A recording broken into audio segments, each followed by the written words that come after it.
Hello my dear ones. Life है तो problem भी होंगी, प्रॉब्लम है तो सोल्यूशन भी होंगे। एक नहीं अनेक होंगे, बहुत सारे सोल्यूशंस होते हैं एक प्रॉब्लम के।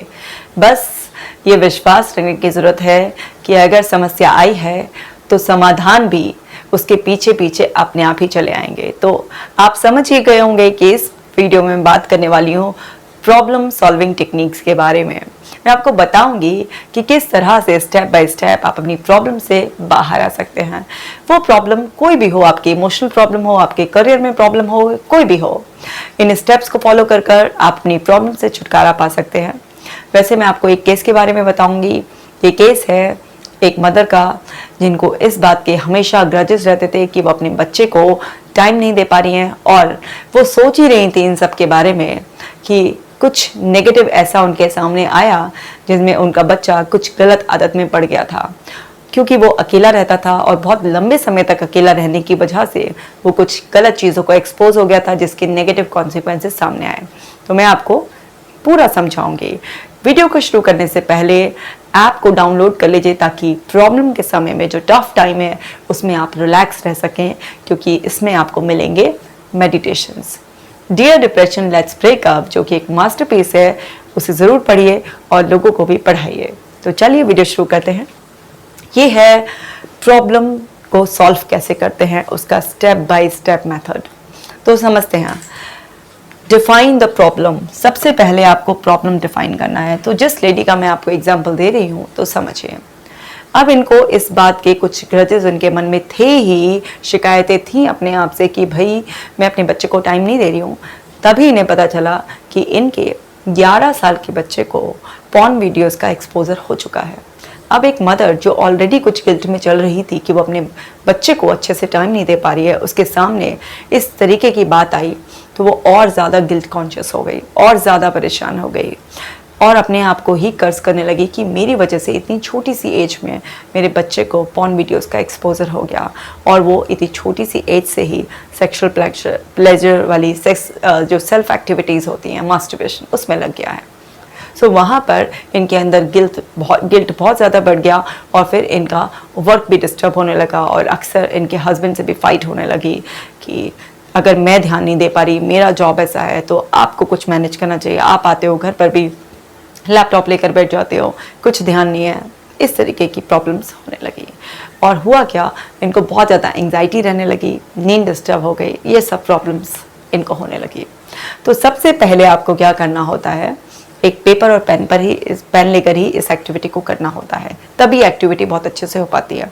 सबसे पहले आपको क्या क्या प्रॉब्लम महसूस हो रही है, क्या क्या दिक्कत है आपके अंदर, डिस्कम्फर्ट जो है वो सब लिख डालिए। उसकी एक पूरी डिटेल एक्सप्लेनेशन आप लिख लीजिए, क्योंकि जब आप लिख देंगे तो आपके दिमाग से वो जो बर्डन है वो उतर कर एक पेपर पर आ जाएगा और आप रिलैक्स हो जाएंगे, एकदम से काम हो जाएंगे। इस एक्टिविटी को मेंटली नहीं करना है, क्योंकि मेंटली एक्टिविटी अच्छे से नहीं हो पाती है। छोटे मोटे प्रॉब्लम तो मेंटली सॉल्व कर सकते हैं, लेकिन बड़ी प्रॉब्लम्स को हमेशा पेपर पेन एक्टिविटी से सॉल्व करना चाहिए। तो सबसे पहले प्रॉब्लम को डिफाइन कर लो, उसके बाद अंडरस्टैंड करो इसके कॉजेज़, क्या कॉजेज़ हैं, क्योंकि कोई भी प्रॉब्लम आई है तो कुछ ना कुछ तो कॉज होगा ना। ये बच्चा पॉर्न को एक्सपोज कैसे हो गया, क्या कॉजेस थे? भाई मदर फादर दोनों जॉब पर हैं, अब घर में बच्चा मेड के पास है, तो कहाँ से आया पॉर्न का एक्सपोजर? अब आपने तो बच्चे को इस तरीके से कुछ एक्सेस दिया नहीं है, लेकिन घर में एक फ़ोन भी है। क्यों? क्योंकि बच्चे की सिक्योरिटी के लिए फ़ोन भी छोड़ना ज़रूरी है। घर में टीवी भी है और भी आजकल तरह तरह के मीडियम्स हैं जिसकी वजह से बच्चों का इस तरीके का एक्सपोजर हो सकता है। क्योंकि बच्चे की ऑनलाइन कोई क्लास चल रही है, आपको फ़ोन तो देना ही पड़ेगा उसे, या बच्चा यूट्यूब से कोई वीडियो सीख रहा है, आपने तो कह दिया कि यूट्यूब से देख लो, और वहाँ पर कुछ इस तरीके का कोई सीन आ गया, बच्चे का कोई एक्सपोजर हो गया। सो बेसिकली आपको रूट कॉज समझना है। तो उन्होंने उसके सारे पॉसिबल जो कॉजेज़ थे कि ये प्रॉब्लम आई क्यों, मेरे टाइम ना देने की वजह से। जब हम घर भी आ जाते थे तो उसके बाद भी वर्क प्रेशर हमारे पर इतना था, तो कई बार फ़ोन कॉल्स चलते रहते थे, या फिर हम अपने अपने कुछ प्रेजेंटेशंस की जो डेडलाइंस होती थी वो पूरा करते रहते। बच्चा निगलेक्ट हो गया, फिर बच्चा मेड के पास भी रहता था। तो मेड क्या देख रही है, उसका जब फ़ोन चेक किया गया तो वहाँ भी पता चला कि वो इस टाइप की, जो थोड़ी देहाती टाइप की, इस तरीके की कुछ कौन सा टॉलीवुड, पता नहीं कौन सा वुड होता है, उसके जो है ना वो वीडियोस इस तरीके की देखती थी, जिसमें इस तरीके की सेक्सुअल रिलेशनशिप पर कुछ वीडियोस जो है ना बनाई जाती थी। तो वहाँ पर उसके फ़ोन को जब चेक किया गया तो उसकी हिस्ट्री में भी ये सब मिला कि अच्छा वो देखती थी, अब वो बच्चा सुन रहा है, नोटिस कर रहा है। मे भी हो सकता है कि बच्चे ने कभी इस तरीके से देख लिया हो और धीरे धीरे उसको इस तरह से इंट्रोड्यूस हो गया था वो। तो एग्जैक्ट तो मेड ने एक्सेप्ट नहीं किया, इसको कौन एक्सेप्ट करेगा, लेकिन एक कॉज उसके पीछे की ये भी हो सकता है कि ये यहाँ से आया। तीसरा, बच्चा लोनलीनेस फील करना, उसको ये फील होना कि कोई मेरे पे ध्यान ही नहीं देता है, तो उसका जो साथी बन गया था वो क्या बन गया था, फ़ोन बन गया था। अब फ़ोन बच्चे का साथी बन जाएगा तो फ़ोन में बहुत खतरनाक चीज़ें भी हैं। तो उनको समझ में आया कि बच्चे को समय ना देने की वजह से, घर पे आने के बाद भी बहुत ज़्यादा काम करने की वजह से, ऑलरेडी उनके अंदर कुछ इस तरीके की फीलिंग होने से की वजह से, अंडरस्टैंड करने की वजह से कि मैं अपने बच्चे को टाइम नहीं दे पा रही हूँ, उसकी परफॉर्मेंस भी उतनी अच्छी नहीं चल रही है, थोड़ा सा बुझा बुझा सा रहता है, और ऊपर से इस तरीके की एक्टिविटीज़ में लग गया है कि सेल्फ प्लेजर एक्टिविटीज़ में। तो वहाँ पर उसके जो भी उन्हें पॉसिबल कॉजेज़ लग रहे थे, सो वो लिखे। अब कॉजेज आपने लिख लिए हैं तो आपकी अंडरस्टैंडिंग काफ़ी क्लियर हो गई है। फिर आपको उसके पॉसिबल सॉल्यूशंस, यानी कि प्रॉब्लम है तो सॉल्यूशंस भी है ना, और एक नहीं अनेक। कई बार क्या होता है, हमारे दिमाग में एक एकदम से सॉल्यूशन आता है, ज़रूरी नहीं है जो फर्स्ट थॉट हमारे दिमाग में आई है वही बहुत इफेक्टिव होगी। जब आप लिखें तो आप उसके मल्टीपल सॉल्यूशंस लिखें कि क्या क्या किया जा सकता है इस प्रॉब्लम को दूर करने के लिए। तो जैसे उन्होंने कि अपने वर्किंग आवर्स को कैसे लिमिट किया जा सकता है, या फिर घर आने के बाद इन फ़ोन कॉल्स को, या फिर जो बाकी और रिस्पॉन्सिबिलिटीज़ का बर्डन है उसको कैसे अवॉइड किया जा सकता है, वर्क डेलीगेट कैसे किया जा सकता है, बच्चे की सिक्योरिटी सेफ्टी के लिए और क्या अरेंजमेंट किए जा सकते हैं घर में, और कैमराज लगाए सकते हैं, क्या किया जा सकता है, किस तरह से बच्चे को क्वालिटी टाइम दिया जा सकता है, संडे का ऐसा क्या इफेक्टिव प्लान बनाया जा सकता है, बच्चे को किस तरीके से और एजुकेट किया जा सकता है, कैसे उससे कनेक्ट हुआ जा सकता है। इस तरह के अनेकों उनसे सॉल्यूशंस डेवलप कराए गए। तो उनको काफ़ी सारे सॉल्यूशंस उन्होंने लिखे, क्योंकि इसमें आपको खुद को जो लगता है कि हाँ ये सॉल्यूशंस हो सकते हैं वो लिखने होते हैं। रेडीमेड सॉल्यूशंस थेरेपिस्ट आपको बाद में बताते हैं, लेकिन आपको सबसे पहले अपने सॉल्यूशंस जो आपके दिमाग में आ रहे हैं वो आपको लिखने होते हैं। तो जब आपने यहाँ पर जो भी पॉसिबल सॉल्यूशन हैं वो लिख लिए, तो फिर आपको सिलेक्ट करना है एक सॉल्यूशन। अब सेलेक्ट करना कैसे है सॉल्यूशन, जितने मल्टीपल सॉल्यूशंस आपने लिखे हैं सो उनकी इफेक्टिवनेस और इनइफेक्टिव, मतलब किस किस तरीके से वो आपको लग तो रहा है कि हाँ एक सॉल्यूशन है, बट ज़रूरी नहीं है ना कि आपकी कंडीशन में वो काम आए। हो सकता है आपको सॉल्यूशन देखने में तो बड़ा अच्छा लग रहा है, लेकिन जब आप उसे प्रैक्टिकली अप्लाई करने जाएंगे तो उसके बहुत सारे और नेगेटिव कुछ इफेक्ट भी आ सकते हैं। मतलब आपको हमेशा सॉल्यूशन चूज़ करने से पहले आपको ये देखना है कि अगर मैं इस सॉल्यूशन को चूज़ करती हूँ तो इससे मेरी फैमिली को तो कोई डिस्कम्फर्ट नहीं हो रहा है, इस सॉल्यूशन से कहीं ऐसा तो नहीं है कि मेरे वर्क पर बहुत ज़्यादा नेगेटिव इम्पैक्ट पड़ रहा है, मेरा प्रोफाइल डाउन हो जाएगा, या किसी और तरीके के कोई भी डिस्कम्फर्ट इससे एसोसिएटेड मेरी लाइफ में आ जाएगा। वहाँ पर जब आप सॉल्यूशंस को क्या करते हैं, लिखते हैं, तो हर एक सॉल्यूशन का इफेक्टिवनेस और इनइफेक्टिवनेस आपको दोनों लिखने हैं, यानी कि आपको उसका पॉजिटिव और नेगेटिव दोनों लिखना है। और जब आपको उसकी इफेक्टिवनेस इनइफेक्टिवनेस दोनों लिखनी है, या आप इसको स्ट्रेंथ और वीकनेस भी कह सकते हैं, आप इसको स्ट्रेंथ भी कह सकते हैं, इसको वीकनेस भी कह सकते हैं, कुछ भी। हर सॉल्यूशन को लिखने के बाद उसकी स्ट्रेंथ एंड वीकनेसेस लिखिए, और फिर उन जितने भी मल्टीपल सॉल्यूशंस आपके पास हैं, 2, 4, 5, 6, 10 जो भी आपको लगे, तो उन सब में से अपना एक कस्टमाइज सॉल्यूशन निकाल लीजिए जो बेस्ट आपकी कंडीशन में वर्क, क्योंकि आपकी कंडीशन में बेस्ट क्या वर्क करेगा ये सबके लिए अलग हो सकता है। किसी के लिए भी एक रेडीमेड सॉल्यूशन ज़रूरी नहीं है कि आपकी उसमें फिट हो जाए। अब आपने जब सॉल्यूशंस मल्टीपल लिख लिए हैं तो वहाँ पर आप उसकी इफेक्टिवनेस इनइफेक्टिवनेस देखकर अपना एक सेलेक्ट कर रहे हैं सॉल्यूशन। अब आपने सॉल्यूशन जो सेलेक्ट कर लिया है तो उसके बाद नेक्स्ट स्टेप क्या आएगा, आपको सेट करना है गोल उस सॉल्यूशन को इम्प्लीमेंट करने के लिए, क्योंकि सॉल्यूशन आ गया है लेकिन उसका एग्जीक्यूशन भी, उसका इम्प्लीमेंटेशन भी तो ज़रूरी है ना, क्योंकि कोई भी गोल बिना इम्प्लीमेंटेशन के कभी भी आपके लिए रिवॉर्डिंग हो ही नहीं सकता। सिर्फ और सिर्फ वो एक कोरी कल्पना रह जाएगी, सिर्फ एक इच्छा बनकर रह जाएगी। इच्छा को अगर आपको रियलिटी में कन्वर्ट करना है तो आपको इम्प्लीमेंट करना होता है। सो अभी आप देखिए कि इम्प्लीमेंट करने के लिए आपको क्या करना पड़ता है, स्टेप्स डेवलप करने पड़ते हैं। तो स्टेप बाय स्टेप आपको जो है ना वो सब प्लान लिखना है अपना, कि अब आप इस चीज़ को इम्प्लीमेंट कब से करेंगे, बिल्कुल स्पेसिफिक हो जाइए, किस तरीके से करेंगे, अगर कोई दिक्कत आई तो उसके लिए आपका क्या सोल्यूशन होगा, आपको पूरा स्टेप बाय स्टेप उसको इम्प्लीमेंट करने का आपको प्रोसीजर लिखना होता है।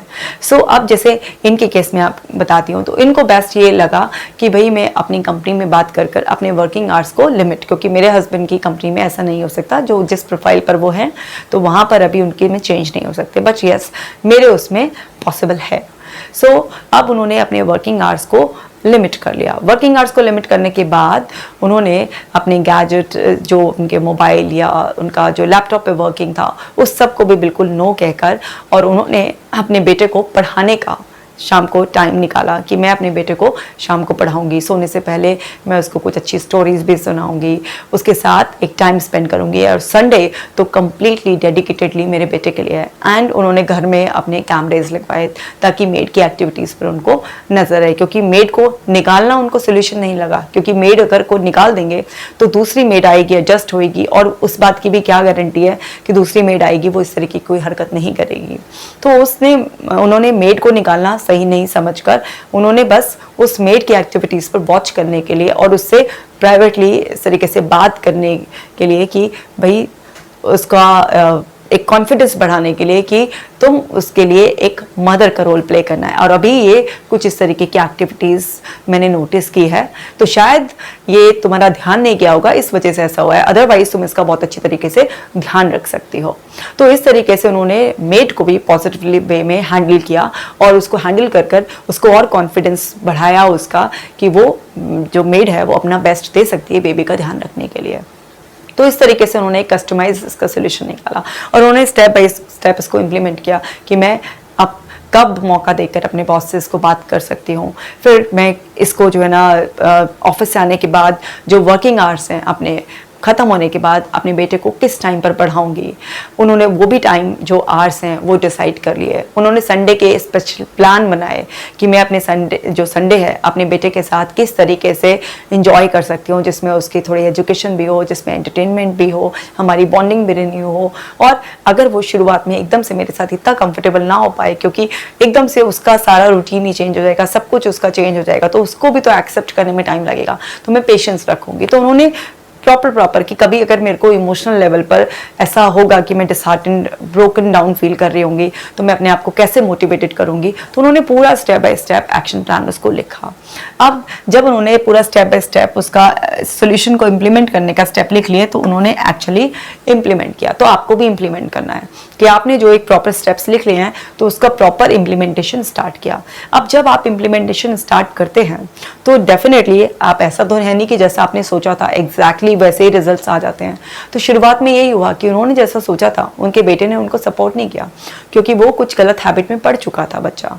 अभी छोटा था, बच्चे की उम्र केवल 11 साल की थी, तो इतना एडिक्टेड नहीं था, लेकिन यस वो एक प्राइवेट स्पेस देखने लगा था, और उसको इस तरीके से लगने लगा था कि क्यों मम्मा ने कैमरे लगवा दिए हैं, या फिर मम्मा संडे को इतना ज़्यादा टाइम क्यों देती है। या उसने कई बार अपने मम्मी से बोला कि अच्छा अभी आपको ऑफिस का काम नहीं करना है, आप थोड़ी देर ऑफिस का काम कर लो, मुझे ऐसे ही बैठने का मन कर रहा है। सो इस तरीके की जब आप अपने सोल्यूशंस को इम्प्लीमेंट करते हैं तो इस तरीके की कोई दिक्कतें आ सकती हैं आपके सामने, क्योंकि इम्प्लीमेंट करने के बाद ही आपको पता चलता है ना कि रियल टाइम किस तरीके से वहाँ से उसका इम्पैक्ट आ रहा है, पॉजिटिव आ रहा है, नेगेटिव आ रहा है। तो इस फेज में बेसिकली जब आप इम्प्लीमेंट करते हैं तो यहाँ पर आपको काम रहना पड़ता है। यहाँ पर अगर आप पैनिक कर गए तो आप ना इस तरीके से कि मैं तो इतने एफर्ट्स डाले हैं या इतना सब कुछ करने, इतना एफर्ट डालने, इतना सोचने के बाद भी कुछ नहीं होता, नहीं, यहाँ पर आपका काम रहना बहुत ज़्यादा ज़रूरी है। आप बिल्कुल काम रहें और यहाँ पर पॉजिटिव रहें कि अभी नहीं तो कुछ टाइम बाद इसके पॉजिटिव रिजल्ट्स आएंगे। और इस इम्प्लीमेंटेशन पार्ट को आपको कंटिन्यू रखना है, क्योंकि जब आप उस सोल्यूशन को कंटिन्यू करेंगे, उसको इम्प्लीमेंट करते रहेंगे, तो एक बार नहीं, दो बार नहीं, कुछ बार में ही उसके रिजल्ट्स आपको दिखने शुरू हो जाएंगे। और जब आप उसके रिजल्ट्स को देखें, रिफ्लेक्शन स्टार्ट हो जाए रिजल्ट्स का, तो आप उसमें कॉन्टिन्यूस अपग्रेड करते रहें। मतलब आप देखें कि आपने जो अप्लाई किया किस तरीके से उसके पॉजिटिव रिजल्ट आ रहे हैं। अच्छा जितना एक्सपेक्टेड था उतना नहीं आ रहा, तो क्या मॉडिफिकेशन करना है। तो ये वाली जो स्टेज होती है वो होती है मॉडिफिकेशन की। आपको देखना है कि किस तरीके से और मॉडिफाई करना है, क्या न्यू एडिशन करना है उसमें, ठीक है, जो एग्जिस्टिंग चीज़ है उसमें क्या वो करना है, क्या नया ऐड करना है, या फिर आपको उसमें ये देखना है कि जिस तरीके से आपके रिजल्ट्स एक्सपेक्टेड थे अगर उससे भी अच्छे रिजल्ट्स आ रहे हैं तो आपको उसी प्लान के साथ आगे बढ़ना है। मींस ये कंसिस्टेंसी वाली वो होती है, इसमें कॉन्टीन्यूसली आपको रिफ्लेक्ट करना होता है। जो भी रिजल्ट्स आता है उसका इवेल्यूएशन बहुत ज़्यादा ज़रूरी है। एंड अगर आपको लगता है कि रिजल्ट्स एक्सपेक्टेड नहीं आ रहे हैं तो आपको कॉन्टीन्यूसली अपने प्लान को रिव्यू करना होता है, उसको कुछ चेंज मॉडिफिकेशन करते रहिए। एंड कहीं फंस जाएं तो बिल्कुल ऐसा सोचिए कि अगर ये प्रॉब्लम किसी दूसरे की होती तो उसको बेस्ट सलाह क्या दी जा सकती थी। क्योंकि जब आप किसी दूसरे को एडवाइस देने के मोड में आते हैं, अपने आप को प्रॉब्लम से डिटैच कर लेते हैं, तो प्रॉब्लम से डिटैच होते ही बेसिकली आप इमोशनली स्टेबल हो जाते हैं। क्योंकि जब आप किसी भी प्रॉब्लम से अटैच होकर कुछ देख रहे होते हैं तो इमोशंस के ग्लासेस से आपको हमेशा मैग्नीफाई चीज़ें दिखती हैं, बड़ा चढ़ाकर, है ना। और जब आप उस इमोशंस को साइड में कर देते हैं तो आपको वो नॉर्मल रेंज में दिखाई देती है। एक एग्जांपल से समझ लेते हैं। मान लीजिए आप रोड पर जा रहे हैं और आपने एक एक्सीडेंट देखा। अब वो एक्सीडेंट जब तक आपको नहीं पता कि आपके किसी जानने वाले का है तब तक आप अलग फीलिंग जोन में हैं। लेकिन जैसे आपको पता चला कि जिसका एक्सीडेंट हुआ है वो आपका जानने वाला है, आपके इमोशंस बदलते ही आपका रिएक्शन बदल जाएगा। तो इमोशंस जो है ना अटैच होने पर हर चीज़ के लिए हमारे अंदर उस चीज़ को बढ़ा देते हैं, मैग्नीफाइंग ग्लास से देखना स्टार्ट कर देते हैं हम। तो समझिए जब आपको लग रहा है कि इतना एफर्ट डालने के बाद भी रिजल्ट्स उस तरीके से रिफ्लेक्ट नहीं हो रहे हैं तो काम हो जाइए, अपने आप को उस प्रॉब्लम से डिटैच होकर 2 चेयर एक्टिविटी करिए। आप एक चेयर पर आराम से बैठ जाइए, सामने वाली चेयर पे जस्ट इमेजिन कीजिए कि वो पर्सन बैठा हुआ है जिसको ये प्रॉब्लम है एंड आप उससे डिस्कस कर उसको कुछ एडवाइस दे रहे हैं। ये प्रॉब्लम आपकी नहीं है, आप जस्ट एक काउंसलर हैं। आप उसकी प्रॉब्लम सुने और अब उसको और इसमें क्या क्या किया जा सकता है। जब आप शांत मन से इस तरीके से एक एडवाइस मोड में आएंगे तो आप देखेंगे कि आप स्टेबल रहकर पेशेंस के साथ कुछ ना कुछ और नए आइडिया से, खुद नहीं आ रहा है तो एटलीस्ट यही आइडिया आ जाएगा कि किसी और पर्सन से सलाह ले ली जाए। तो जैसे इस प्रोसेस में भी हुआ कि वो लेडी ऑलरेडी काफ़ी समझदार थी, उन्होंने काफ़ी हद तक इस तरीके से डेवलप किया, ये जो मैंने आपको बताया। इसके बाद मैंने बहुत सारे मॉडिफिकेशंस उनको कराए थे, क्योंकि जब ये वो प्रोसेस कर रही थी, जितना मैंने अभी तक आपको बताया, इससे उनको रिजल्ट्स मिलने शुरू हो गए थे। लेकिन 1-2 पॉइंट पर वो अटक गई थी कि मैं बच्चे से जो सेक्स एजुकेशन है उसके बारे में कैसे बात करूं। तो उसके लिए उनको हेल्प चाहिए थी। तो फिर उनको एजुकेट किया गया कि अच्छा, सेक्स एजुकेशन के लिए आपको बच्चे से, एक 11 साल के बच्चे से इस तरीके से बात करनी चाहिए। तो उनको कई सारी चीज़ों में उनको थेरेपिस्ट की, यानी कि मेरी भी हेल्प की ज़रूरत पड़ी, वो पड़ती है। लेकिन इसका मतलब ये नहीं है कि आप खुद अपनी हेल्प नहीं कर सकते, काफ़ी हद तक आप हेल्प कर सकते हैं। अगर आप सिंपली इस साइकिल को इस तरह से फॉलो करेंगे तो आप देखेंगे अपनी हेल्प कर सकते हैं। नहीं तो यहाँ तक पहुँचते पहुँचते जब आपके सॉल्यूशंस का रिजल्ट रिफ्लेक्ट होगा, आपको एटलीस्ट इतना पता चल जाएगा कि मेरे काफ़ी सारे एफर्ट्स डालने से बहुत चीज़ें बेटर हो रही हैं, स्टिल आई नीड हेल्प। सो आप किसी भी हेल्प के लिए अप्रोच कर सकते हैं। बेसिकली चाहे आप खुद अपनी लाइफ को बेटर बनाएं या किसी की हेल्प से आपकी लाइफ बेटर हो, मेन ये है कि प्रॉब्लम है तो सोल्यूशन भी है, और एक नहीं अनेक सोल्यूशंस हैं, और आपकी ज़िंदगी उस प्रॉब्लम से फ्री हो ही जाएगी। तो बस इसी पॉजिटिविटी, इसी होप, इसी मोटिवेशन के साथ आप इस तरह से अपनी लाइफ की प्रॉब्लम सॉल्व कीजिए। और इतना करने के बाद भी नहीं हो रही है तो प्लीज़ आप किसी भी पर्सन से आप कंसल्ट कर सकते हैं, और अपनी लाइफ में से प्रॉब्लम को जितना जल्दी भगाएंगे उतनी जल्दी आपकी ज़िंदगी में सुकून एंटर करेगा और आप एक खुशहाल ज़िंदगी जी पाएंगे।